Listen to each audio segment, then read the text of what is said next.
नमस्कार दर्शक मित्रों, my self doctor Bhargav Nimavat, IVF consultant, Indira IVF Ahmedabad.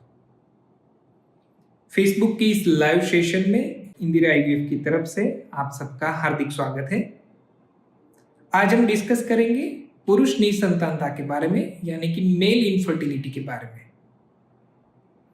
आशा करता हूं कि कोरोना की इस महामारी के दौरान आप सब कोरोना के स्प्रेड को अटकाने के लिए पूरे प्रिकॉशंस ले रहे होंगे और अपनी फैमिली के साथ सहकुशल होंगे। आज हम डिस्कस करने वाले हैं कि कंसीव करने के लिए पुरुष का क्या रोल होता है, मेल फैक्टर इनफर्टिलिटी क्या होती है, उसकी क्या क्या वजह, उसके क्या क्या कारण होते हैं, उसकी क्या क्या ट्रीटमेंट की जा सकती है और उसको प्रिवेंट कैसे किया जाता है। हमें उतना तो पता है कि प्रेगनेंसी रखने के लिए स्त्री और पुरुष दोनों समान भाग से जवाबदार रहते हैं।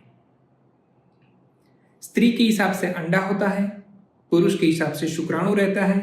अंडा और शुक्राणु का मिलन होता है तो गर्भ बनता है और वही गर्भ गर्भाशय के अंदर प्रस्तापित होता है तो स्त्री को प्रेगनेंसी लगी है ऐसा कह सकते हैं। स्त्री को माहौरी के दूसरे या तीसरे दिन से कुदरती हिसाब से ही अंडाशय में बीज बनने की प्रक्रिया शुरू होती है। ये जो बीज है वो माहौरी के 14वें-15वें दिन के आजू बाजू परिपक्व बन जाता है और कुदरती हिसाब से ही फूट जाता है। उस दौरान अगर पति संबंध रखे तो वीर्य में से शुक्राणु है वो गर्भाशय में से होके, नली में से होके छूटे पड़े हुए बीज तक पहुंचते हैं। वहां पे कुछ छूटे पड़े हुए बीज का फलन करते हैं। गर्भ बनने का प्रक्रिया फैलोपियन ट्यूब के अंदर होती है और वो गर्भ गर्भाशय के अंदर पहुंचता है। वहां पे वो मूल प्रस्तापित करता है और स्त्री को प्रेगनेंसी लगी है ऐसा हम कहते हैं। ये शुक्राणु जो वीर्य में दिखते हैं, ये शुक्राणु बनने की प्रक्रिया पुरुष के अंदर गोली में यानी कि टेस्टिस में होती है। पुरुष के अंदर ऐसे 2 टेस्टिस यानी कि गोली होती हैं जो कि शरीर के बाहर के भाग में है, जिसमें शुक्राणु बनते हैं। बाद में वही वाले शुक्राणु नली में से होके वीर्य में बाहर गिरते हैं।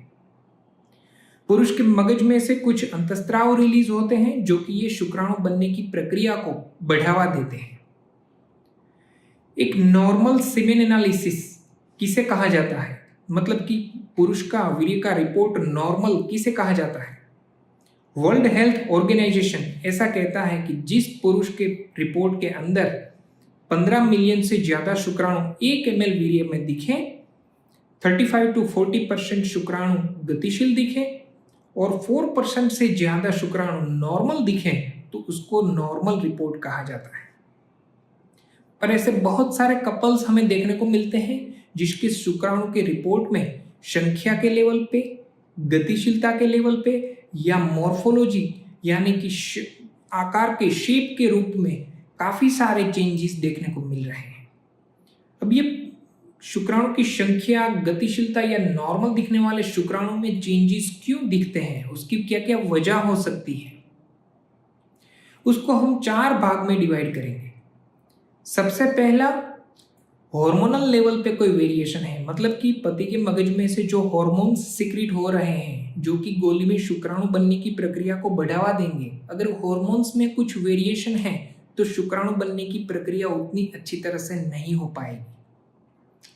किसी में स्ट्रक्चरली चेंजेस हैं, मतलब कि गोली की साइज, टेस्टिस की साइज कम है या टेस्टिस के आजू बाजू पानी भरा हुआ है जिसको हाइड्रोसिल कहते हैं। किसी में टेस्टिस के आजू बाजू खून जमा हो रहा है जिसको वेरिकोसिल कहते हैं। किसी की टेस्टिस की साइज छोटी है तो किसी में एक ही टेस्टिस अवेलेबल है, तो ऐसे केसेस में भी शुक्राणु की संख्या, गतिशीलता या नॉर्मल दिखने वाले शुक्राणु में वेरिएशन दिखता है।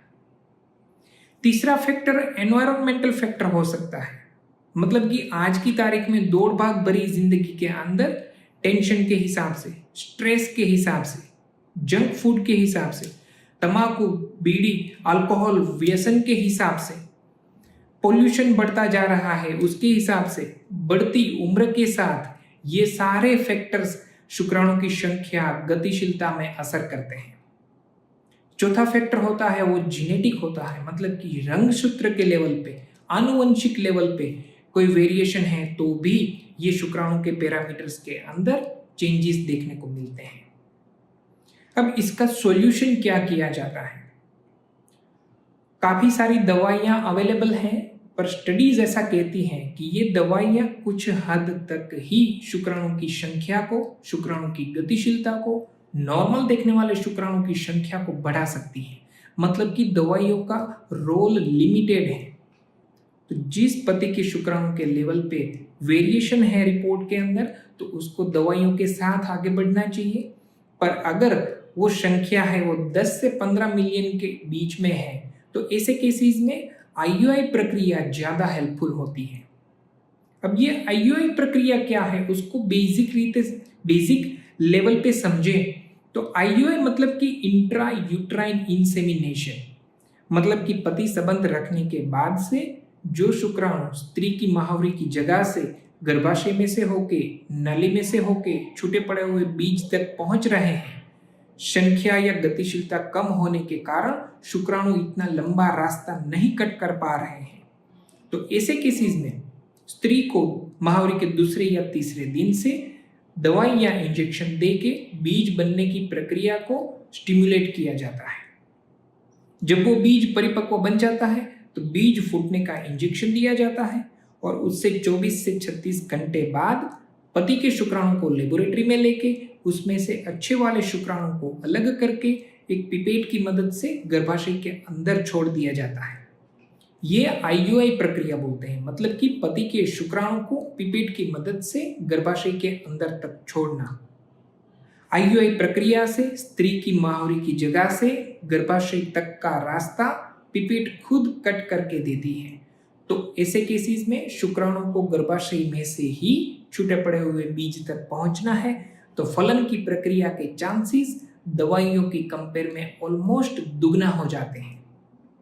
पर दवा या आईयूआई प्रक्रिया की कुछ लिमिटेशंस हैं, जिसके हिसाब से दवा या आईयूआई प्रक्रियाओं का सक्सेस रेट कम है, क्योंकि शुक्राणु बीज तक पहुंचने के बाद से फलन की पूरी प्रक्रिया से लेके इम्प्लांटेशन तक स्त्री के शरीर के ऊपर आधारित रहना पड़ता है।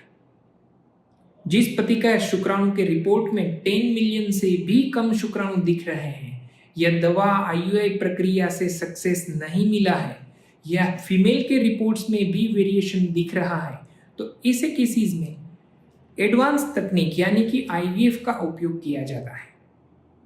माहौरी के दूसरे या तीसरे दिन से स्त्री के अंडाशय में इंजेक्शन दे के अंडों को बड़ा किया जाता है। जब ये अंडे परिपक्व बन जाते हैं, स्त्री को 10 मिनट के लिए बेहोश करके ये सारे अंडों को शरीर में से बाहर ले लिया जाता है। पति के शुक्राणु का सैंपल लेबोरेटरी में लिया जाता है। अंडा शुक्राणु का मिलन जो कि फेलोपियन ट्यूब में हो रहा था, वही मिलन लेबोरेटरी में किया जाता है, और जो गर्भ बनता है उसको सुई की मदद से गर्भाशय के अंदर छोड़ दिया जाता है। ये प्रक्रिया को आईवीएफ बोलते हैं। पर जिस पति के शुक्राणु की संख्या में और मॉर्फोलॉजी में काफी सारे चेंजेस हैं, ऐसे केसेस में आईवीएफ की भी एडवांस तकनीक यानी इक्सी का उपयोग किया जाता है। इक्सी यानी कि इंट्रासाइटोप्लाज्मिक स्पर्म इंजेक्शन, ये तकनीक की मदद से स्त्री के छूटे पड़े हुए बीज को एक सुई की मदद से पकड़ के रखा जाता है और दूसरी सुई की मदद से पति के टोटल शुक्राणु में से सबसे अच्छे वाले शुक्राणु को सुई की मदद से पकड़ के पति स्त्री के बीज के अंदर छोड़ दिया जाता है। मतलब कि बहुत ही कम शुक्राणु में से भी सबसे अच्छे शुक्राणु का चयन होता है और वही शुक्राणु अंडे के अंदर जाता है। तो गर्भ की गुणवत्ता आईवीएफ की प्रोसेस में बनती है उनसे भी इक्सी तकनीक में ज्यादा अच्छी बनती है। तो इक्सी तकनीक है वो आईवीएफ का ही एडवांस वर्जन है जो गर्भ की गुणवत्ता को बढ़ावा देती है। ऐसे भी कई सारे कपल्स मिलते हैं जिसके अंदर सीमेन एनालिसिस में जीरो स्पर्म्स दिखते हैं, जिसको एजोस्पर्मिया कहा जाता है। एजोस्पर्मिया के केसेस के अंदर वीर्य को जांच किया जाए तो शुक्राणु मिलते ही नहीं है। पॉसिबिलिटी है कि पति की गोली के अंदर, टेस्टिस के अंदर शुक्राणु बनने की प्रक्रिया हो रही हो, पर रास्ते में नली ब्लॉक हो गई हो और वही शुक्राणु वीर्य में से बाहर नहीं आ पा रहे हैं। तो ऐसे केसेस के अंदर पति की गोली में सुई की मदद से जांच की जाती है, शुक्राणु को सुई की मदद से लेबोरेटरी में लिया जाता है, उसके साथ स्त्री के अंडों का मिलन कराया जाता है। गर्भ बनने की प्रक्रिया लेबोरेटरी में होती है और वही गर्भ को स्त्री के गर्भाशय के अंदर छोड़ दिया जाता है। मतलब कि पति के वीर्य में 0 शुक्राणु दिखने के बाद भी पति खुद ही अपने शुक्राणु के साथ आज की तारीख में एडवांस तकनीकों का उपयोग करके पिता बनने के लिए सक्षम है। तो जो भी निसंतान दंपति हैं जिन्होंने अपनी बेसिक जांचें करा रखी हैं, वो अपने रिपोर्ट्स हमारे साथ शेयर करना चाहते हैं, हमारे साथ फ़ोन पे बात करना चाहते हैं, तो नीचे दिए हुए नंबर पे आप अपने रिपोर्ट्स व्हाट्सएप कर सकते हैं, हमारे साथ फ़ोन पे बात कर सकते हैं। हम आपका प्रॉब्लम का सॉल्यूशन करने के लिए आपसे जरूर मदद करेंगे।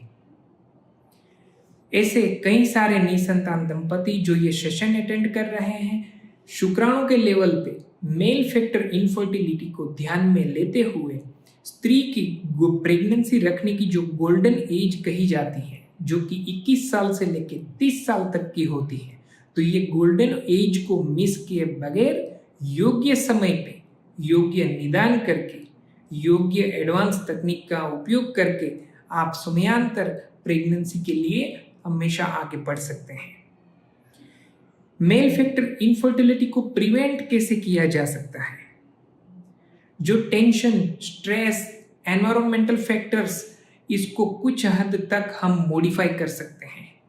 हो सके तो जंक फूड को अवॉइड करें, एंटीऑक्सीडेंट्स जितना हो सके उतना ज़्यादा लें, खाने में घर की सारी चीज़ों का उपयोग करें, प्रदूषण का एक्सपोजर हो सके उतना कम करें, तंबाकू, बीड़ी, अल्कोहल का व्यसन को त्याग दें, समयांतर पूर्ति नींद लें और रेगुलर एक्सरसाइज, व्यायाम और योगा करें।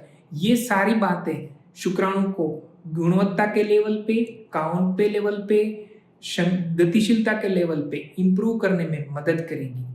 तो जो भी निसंतान दंपति ये सेशन अटेंड कर रहे हैं, मैं आशा करता हूँ कि मेरे ये सेशन के हिसाब से आपके बहुत सारे कंफ्यूजन और मूंझवण को मैं दूर कर पाया हूँगा और आप भी बिल्कुल ही निराश ना हो, बिल्कुल ही टेंशन ना ले। अपने नज़दीकी योग्य IVF सेंटर का, योग्य निसंतान क्लिनिक का चयन करें और योग्य बेसिक निदान के साथ ट्रीटमेंट के लिए आगे बढ़ें। इससे सारे निसंतान दंपतियों को मेरी तरफ से ऑल द वेरी बेस्ट। ये सेशन अटेंड करने के लिए आपका खूब खूब धन्यवाद।